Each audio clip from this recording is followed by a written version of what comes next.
Welcome back, viewers at home. Now, fighting for the health and preservation of our oceans, I am joined by a dedicated, passionate environmentalist who goes by the name of Aadila Sirkhoth to give us more insight in terms of how we can continue to protect as well as respect our precious oceans. Assalamu alaikum, Aadila. Jazakallah so much for joining us tonight. Wa alaikum salam, and jazakallah so much for inviting me on.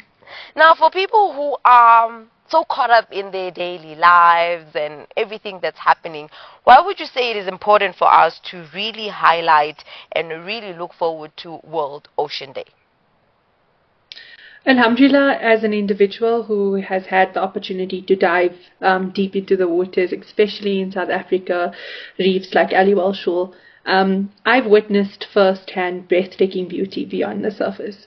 And I can say without any hesitation that World Ocean Day matters because our oceans are sacred. According to science and scientifically, the ocean regulates our climate, they provide oxygen, they provide livelihoods, and they're home to majority of the Earth's biodiversity. And yet they are often, in our everyday decisions, they are forgotten. This day is important because it highlights and it helps us pause and reflect and reconnect beyond and it also allows us to reconnect with the last creations. It's not just about the marine life. It's about life, and that's it. Full stop. Now, with that being said, what would you say are the most pressing threats to our oceans at current? Look, they are. The list is long, but some of our major and urgent threats include plastic pollution. We have overfishing. We have ocean acidification. We have habitat destruction, and these are challenges that we have to tackle, and it requires a collective awakening. So it needs governments to enforce stricter marine protection laws. Corporations must shift from profit first to planet mindsets, and I think that that's something very important because I feel as if we're building this notion that we're very selfish.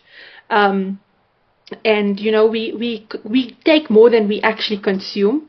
And, advocacy on education and the ethics of consumption is a powerful tool.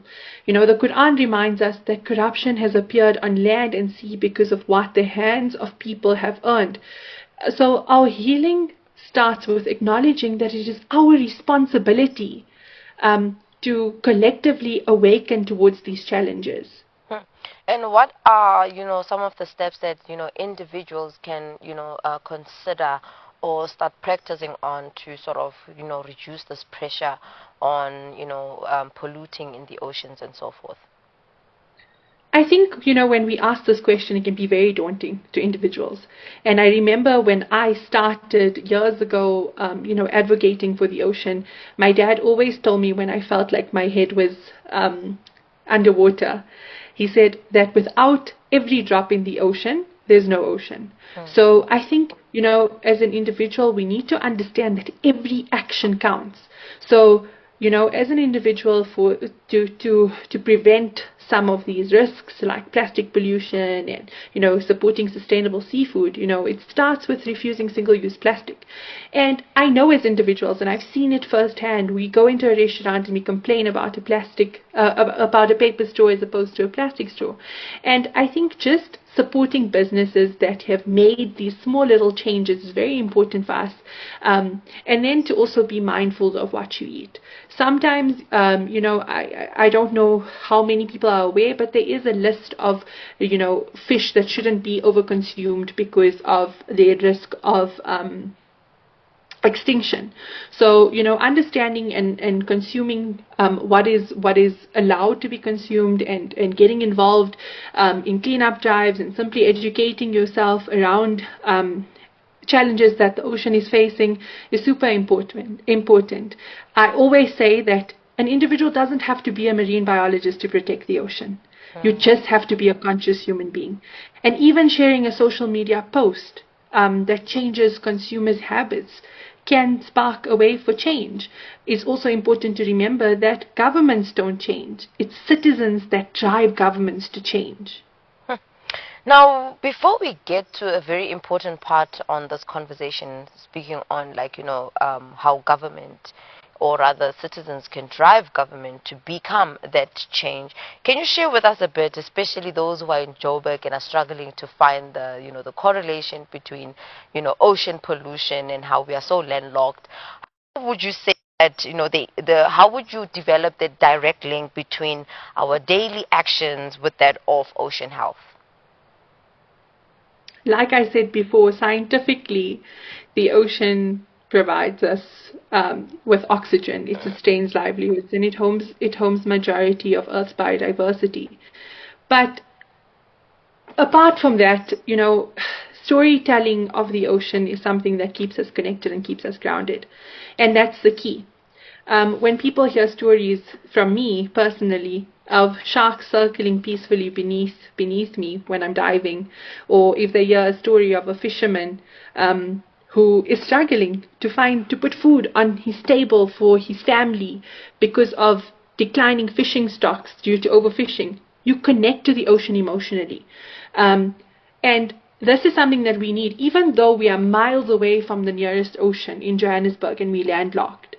We need to advocate for education in schools. We need to understand that it is also our Islamic responsibility to take care of the ocean, because indirectly, by looking after the ocean, we are praising Allah. And, linking that ocean pollution doesn't start at the ocean. It actually starts miles away from the ocean. There's 3 ways that a plastic cycle can go. And alhamdulillah, the one way would be that it gets recycled.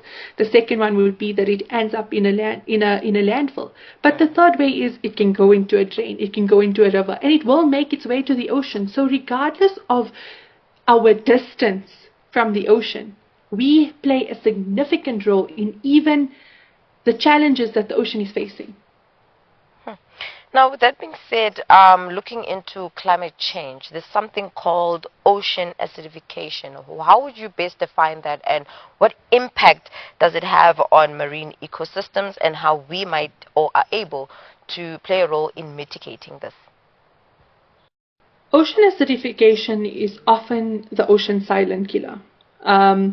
As the ocean absorbs more carbon dioxide, there are chemical changes. So there's something called coral bleaching, which is a struggle to build shells and the entire ecosystem beginning to collapse.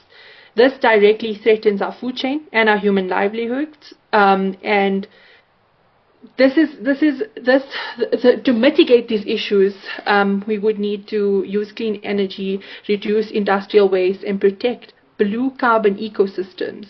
And this would also be like looking after mangroves and taking the essential steps.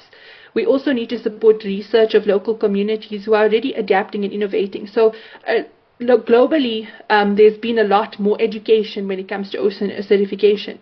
But I think as South Africans, it's something that we've not even heard of, and it's there. I see that you guys are playing some of the content from some of my recent dives, and if I tell you those reefs those are not the colors that they were very colorful, and now you see that they're white, and the coral's very fragile and it's breaking and it's very lifeless, and that is a result of ocean acidification. Interesting. Now, to our earlier conversation around the role of government, in your view, what would you say is the role of government and corporation can they play in becoming a solution, and how can we, as citizens of South Africa, actively hold our government accountable? Do we have to stand outside and protest? Is it through, writing a petition? Is it through, writing a bylaw of some sort, or, drafting one? How can we go about doing this?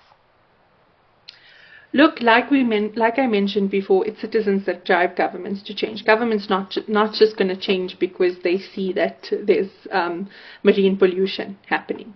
So, we need bold policy and brave leadership. Governments must regulate industrial waste and implement extended producer responsibilities. This is in terms of government taking charge. And so they need to make corporations accountable for their packaging and creation of disposal. So I know, yes, in South Africa we have cost for plastic packets, but it's so minimum that you don't feel guilty. It's nothing for you. It's actually become so crazy that an alternative solution is more expensive than a plastic bag. So we need to understand that government has its roles in terms of creating legislations and taking corporations and making them accountable for what they do.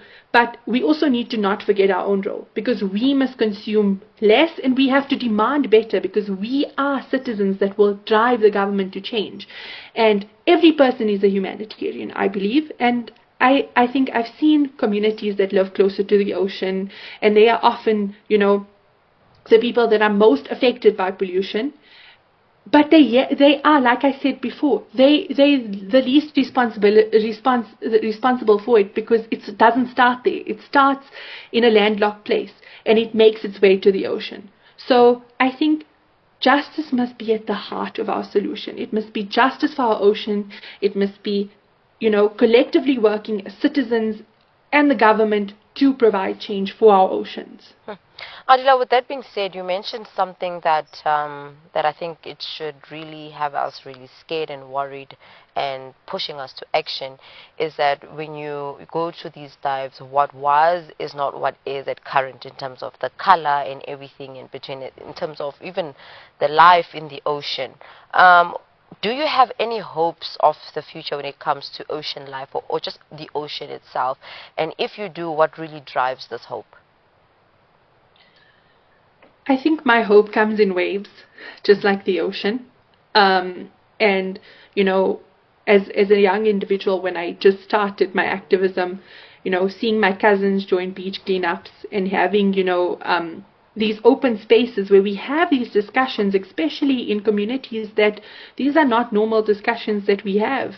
And, having these open discussions to steward, environmental change. And, I would say that my hope would come from if we could have, these environmental discussions in a masjid, in a madrasa, in a school, because at the end of the day, it is our responsibility as Muslims to take care of the ocean and the environment around us. It was given to us by Allah, and it is with us to take care of.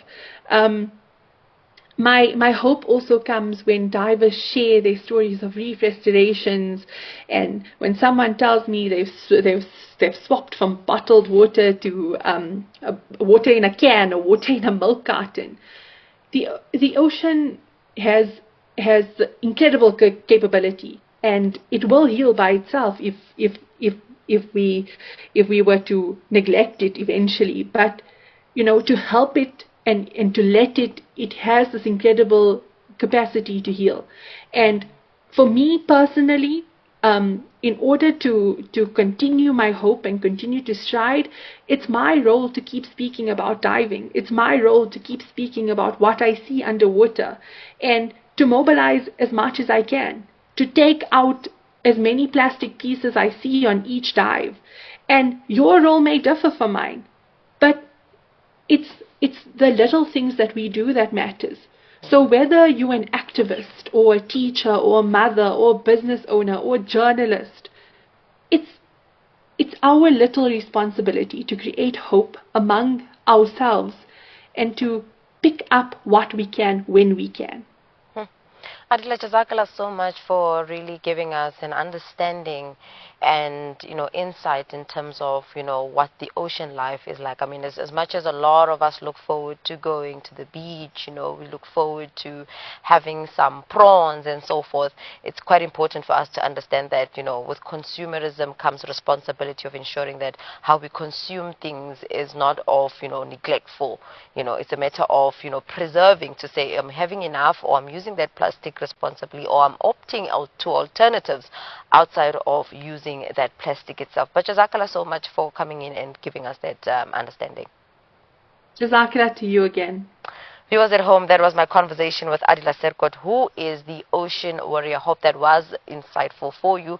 And I hope now you won't be grumpy when the cashier is like 5 rand plastic. It's not to say, you know, things are expensive. This is just to discourage you from actually buying or using that plastic, and rather getting a more